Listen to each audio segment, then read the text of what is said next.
পুরো উম্মতের পক্ষ থেকে তওবা করলাম,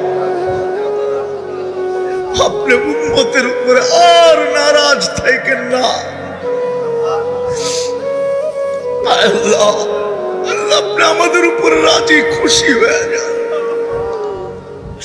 কালকে সকালেই আপনি সূর্যকে উঠান তো একটা সুসংবাদ নিয়ে উঠান যে আমাদের মাথা আপনার কুদরতির পায়ে শুকরান ঝুঁকা যায়, আমাদেরকে কোনো খুশির সংবাদ শোনায় দেন মালিক।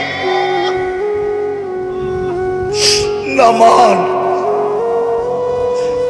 আল্লাহ আমাদের তওবার বিনিময়ে যেন ওইখানে কোনো সাহায্যের ফয়সালা করে। আজকে 3 দিন আগে ওরা নেটের ভিতরে ছাড়ছে যে আমাদের কাফনের কাপড় নাই, যেই হারে আমরা ঘরের কম্বল পেঁচায় লাশ কবরে দিতেছি, কয়েকদিন পরে আমাদের ঘরে কম্বলও থাকবে না।